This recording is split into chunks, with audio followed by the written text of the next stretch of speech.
Welcome to the deep dive. Today we're tackling, well, a really big one, human anatomy and physiology. We've gone through a stack of course notes, study guides, academic stuff, trying to pull out the key things, the memorable bits you really need.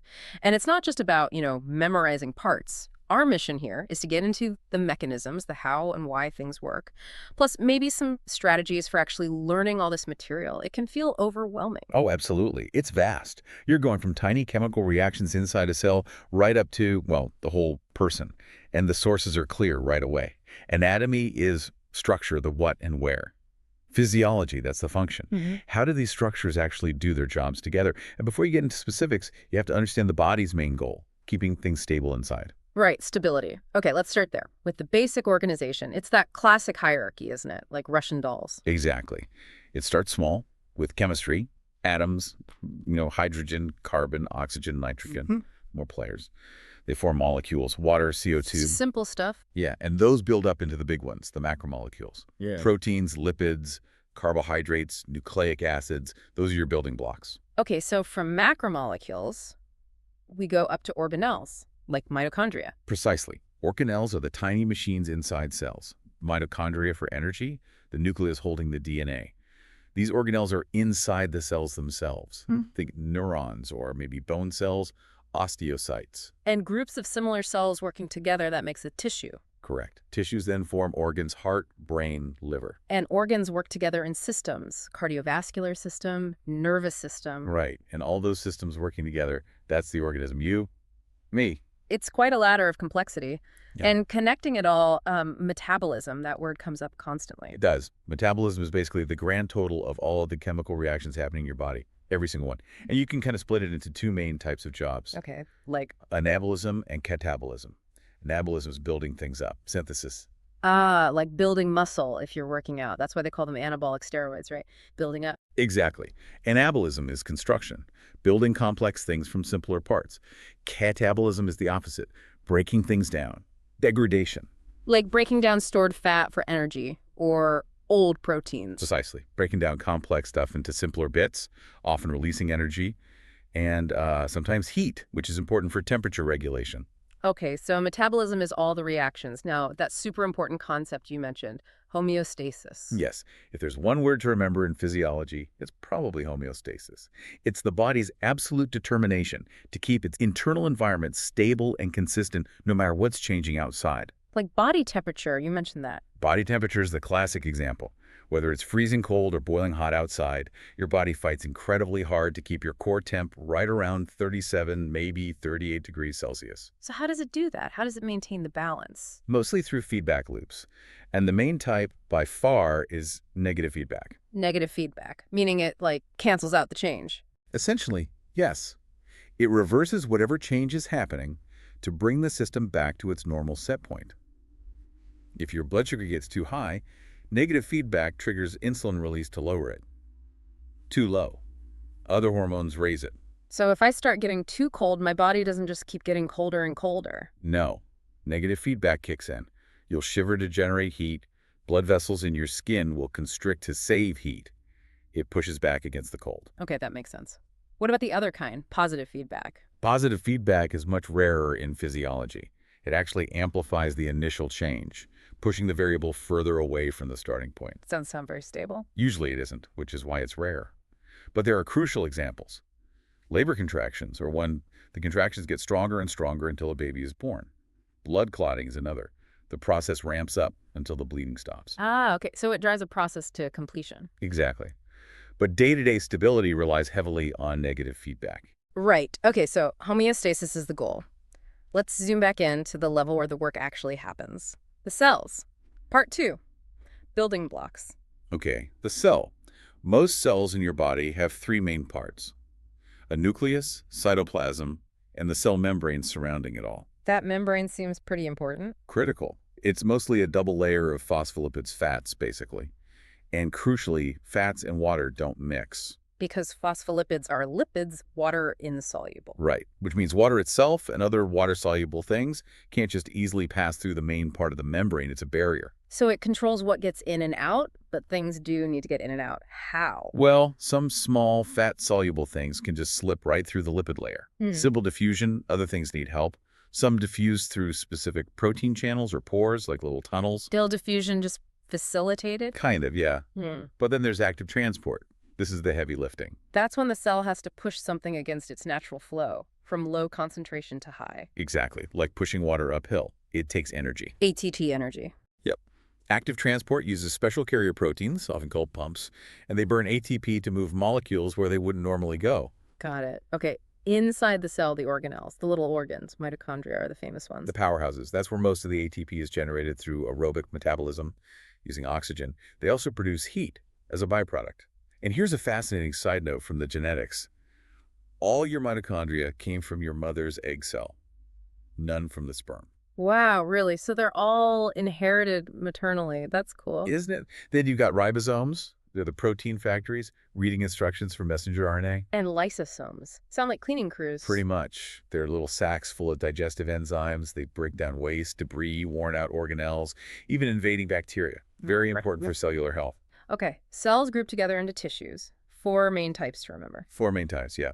Epithelial tissue covers surfaces and lines cavities, like your skin or the lining of your blood vessels, called endothelium.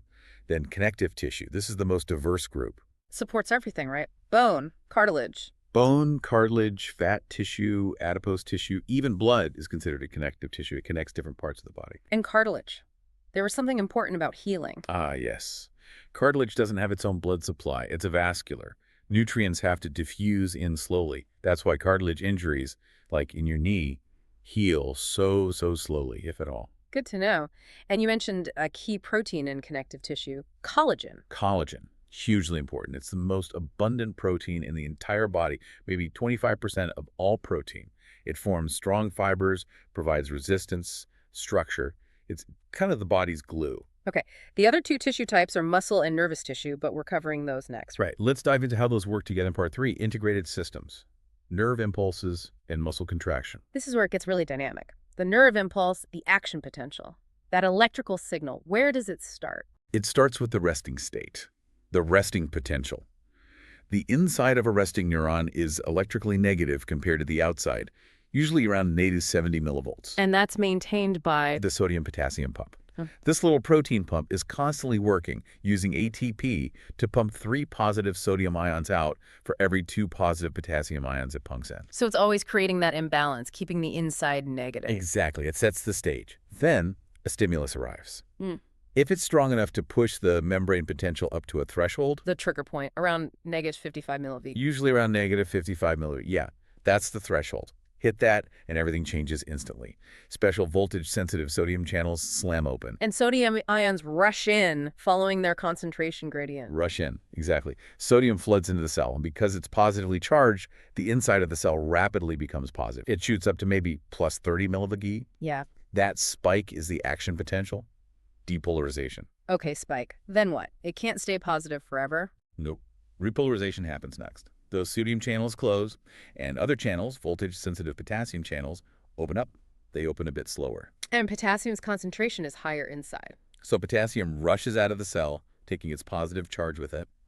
This brings the membrane potential back down, making the inside negative again. Back towards resting potential. Right, and this whole sequence happens like a wave traveling down the nerve fiber. Yeah. But the key thing is the all-or-nothing principle. Ah, yeah. This is interesting. The nerve fires completely or not at all? Exactly.